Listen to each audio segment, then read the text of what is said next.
नमस्कार, breaking now देख रहे हैं आप और आपके साथ मैं हूं परवीन शेख। इस वक्त की बड़ी खबर दिल्ली से आ रही है। दिल्ली सरकार के एक विधायक जो हैं वो बुरी तरह से फंस चुके हैं, या कहें कि दिल्ली विधानसभा चुनावों से पहले आम आदमी पार्टी का जो असली चेहरा है वो सामने आने लगा है। बीजेपी ने एक ऑडियो क्लिप जारी किया है और आम आदमी पार्टी पर यह आरोप लगा है कि वो दिल्ली में वसूली रैकेट चला रही है, एक्सटॉर्शन चला रही है, और इसका ऑडियो क्लिप जो है वो जारी किया गया है, जिससे दिल्ली में सियासी संग्राम छिड़ चुका है। तो कैसे यहां पर आम आदमी पार्टी के नेता हो रहे हैं एक एक करके बेनकाब, इस पर ज्यादा चर्चा के लिए मेरे साथ जुड़ चुके हैं कैपिटल टीवी के editor in chief doctor Manish Kumar. Doctor साहब, आम आदमी पार्टी का जो असली चेहरा है वो खुलकर सामने आने लगा है। देखिए, भारतीय जनता पार्टी ने 3 ऑडियो क्लिप्स रिलीज किए जी। उस ऑडियो क्लिप में क्या है? उस ऑडियो क्लिप में बताया यह जा रहा है कि एक विधायक है जो एक गैंगस्टर के साथ बातचीत कर रहा है और किस किस लोगों से उगाही करनी है, किससे किससे हफ्ता वसूली करना है, किसको किसको लूटना है, उसका वो आदेश दे रहा है। और मजेदार बात यह है कि वो जिसका नाम ले रहा है ये वो लोग हैं जो विधायक के नज़दीकी लोग हैं।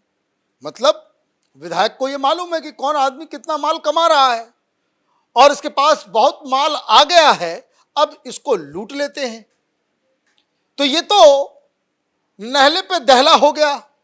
अब भारतीय जनता पार्टी के इन आरोपों के जवाब में आम आदमी पार्टी ने मैदान में उतार दिया संजय सिंह को। संजय सिंह कह रहे हैं कि भाई ये आरोप झूठे हैं, पुराने हैं, असली मसला अडानी का है, कई सारी चीजें हो रही हैं।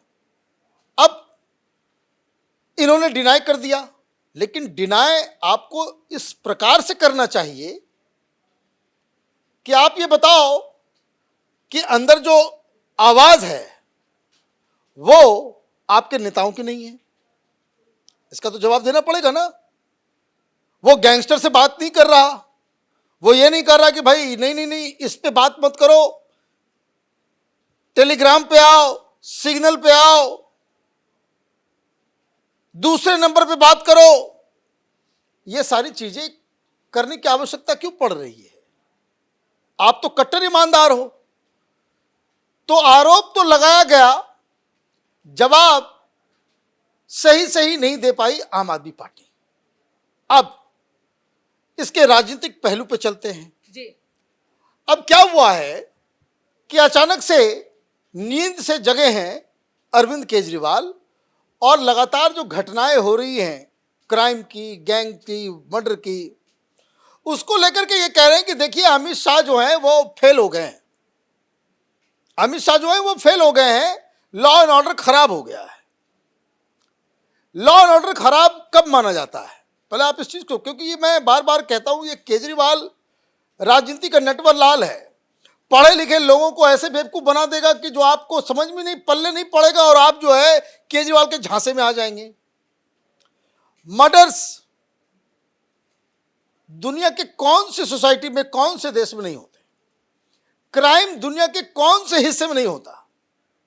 ये सिर्फ दिल्ली में तो हो रहा है, ऐसा तो नहीं है। पंजाब में नहीं हो रहा है तो क्या किए हो? अपने गृह मंत्री को भगा दिए। पंजाब में तो रोज कुछ ना कुछ हो रहा है, छीना झपटी से लेकर के सब कुछ हो रहा है। लेकिन आप लॉ एंड ऑर्डर का की टेस्ट उस तरीके से की जाती है कि समाज है तो क्राइम होगा, क्राइम होने के बाद एक्शन कितना फास्ट आप लेते हो, कहीं उसमें आप कोताही तो नहीं बरतते, कहीं आप एक्शन लेने में चूक तो नहीं जाते। तो ये जो आरोप लगाया गया वो बिल्कुल बेकार। आपने इन तमाम घटनाओं को एक पैकेजिंग करके मीडिया के जरिए आप उस पर खेल करने की कोशिश कर रहे थे।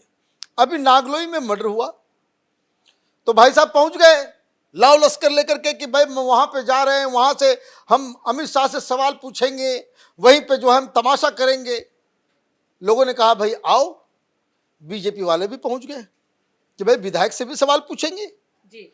और जब इनको खबर लगी कि वहां ऑलरेडी लोग इंतजार कर रहे हैं केजरीवाल का, बीच रास्ते से ही भाग गया, बीच रास्ते से ही भाग गया, क्योंकि अब तो जवाब देना पड़ेगा। लोगों में काफी गुस्सा है केजरीवाल को लेकर। भाई लोगों में गुस्सा क्यों नहीं हो, क्योंकि आपको अचानक से ये ज्ञान की प्राप्ति तो नहीं हुई है। शीला दीक्षित के खिलाफ जब आप चुनाव लड़ रहे थे, जब शीला दीक्षित को आपने हराया और सत्ता पे आप काबिज हुए, तो दिल्ली के लोग भूले थोड़ी हैं। उस समय भी पुलिस नहीं थी शीला दीक्षित के पास, तब आप क्यों ऑटो के पीछे बकायदा पोस्टर लगा करके घूमते थे? क्या होता था पोस्टर कि अगर शीला दीक्षित को फिर से चुना, अगर शीला दीक्षित को वोट किया तो आपकी बेटियों की इज्जत लूटी जाएगी। निर्भया केस हुआ था, निर्भया के बाद सारा ठीकरा लॉ एंड ऑर्डर का अरविंद केजरीवाल ने शीला दीक्षित के माथे मढ़ दिया था कि जैसे वही एक गुनहगार हो गई। उस समय तो आप नहीं कह रहे थे कि भाई केंद्रीय सरकार के पास जो है पुलिस का अख्तियार है। जब आपको राजनीति करनी होती है तो आप कुछ और बात करते हो। जब आपके ऊपर कोई मामला चलाता है तो आपका जो है पैतरा बदल जाता है। तो ये कब, कितनी बार? अब दिक्कत क्या है कि आजकल देखिए ऐड चलना चालू हो गया है। पंजाब सरकार ने देश को यह कन्विंस करना शुरू कर दिया है कि पंजाब में जो है नशा खत्म हो गया है। पंजाब के लोग बोलते हैं कि इससे बड़ा मजाक तो कुछ हो ही नहीं सकता। तो आपका अचीवमेंट कुछ नहीं, लेकिन टेलीविजन चैनलों के पॉकेट को गर्म करना है तो आपने एडवर्टीजमेंट देना शुरू किया, माल पानी सबको देना हो। जितने लोग वो कहते भाई वो गोदी मीडिया है, तो वो बीजेपी वाला मीडिया है, ये सारे लोग उसका ऐड चला रहे हैं और कोई सवाल नहीं करेगा। डॉक्टर साहब, जो नरेश बालियान है जिन पर ये आरोप लगा है वसूली का, वो अकेले नहीं है। गौरव भाटिया ने ये भी कहा है कि अभी तो और भी कई ऐसे नेता हैं आम आदमी पार्टी पर जिन पर ये आरोप लग सकते हैं और धीरे धीरे करके ये टेप्स जो हैं हम रिलीज करेंगे। देखिए ये तो बिल्कुल साफ है कि भैया ऐसा तो नहीं कि दिल्ली में भ्रष्टाचार खत्म हो गया, उगाही खत्म हो गई। चाहे हॉस्पिटल हो, चाहे स्कूल हो, चाहे बिजनेस हाउसेज हो, बिजनेसमैन हो, इवन ठेले पे दुकान लगाने वाले लोग, सबको घूस देना पड़ रहा है।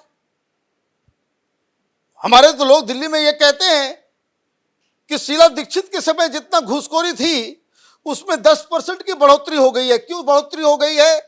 तो एक तो सरकारी रेट घूस का अलग और ईमानदारी टैक्स केजरीवाल का 10% अलग। वो केजरीवाल टैक्स लगता है यहां पे कि जो पहले कांग्रेस पार्टी जो यहां पे भ्रष्टाचार करती थी उसमें 10% जोड़ दीजिए, वो केजरी टैक्स है, वो ईमानदारी के नाम पे। तो ये तो पूरी कहानी है। अब आपने क्या शुरू किया? अब कहानी कहां जा रही है राजनीति के तौर पे? बीजेपी वालों ने सिर्फ यही नहीं कहा, यह भी कहा कि दिल्ली के अंदर में लॉ एंड ऑर्डर की जो सिचुएशन है वो इसलिए खराब हो रही है क्योंकि बांग्लादेशी आ रहे हैं। दिल्ली में एनआरसी जो है लागू करना चाहिए, बांग्लादेशियों को भगाना जरूरी है। अब यहां तो फंस जाएंगे, अब तो यहां फंस जाएंगे। क्यों? क्योंकि बांग्लादेशियों को तो केजरीवाल ने ही बसाया है, केजरीवाल ही उसका राशन कार्ड बनवा रहे हैं, केजरीवाल ही उसका इलेक्शन कार्ड बनवा रहे हैं।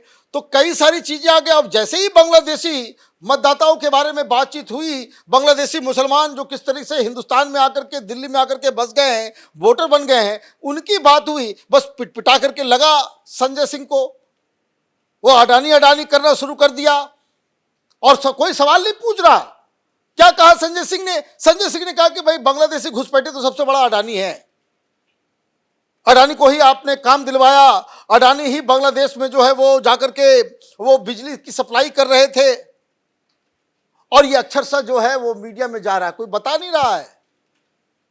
कह रहे प्रभु बांग्लादेश को अडानी बिजली दे रहे थे, अभी रोक दिया है, लेकिन बांग्लादेश में वो बिजली देंगे, ये किस वक्त फाइनल हुआ?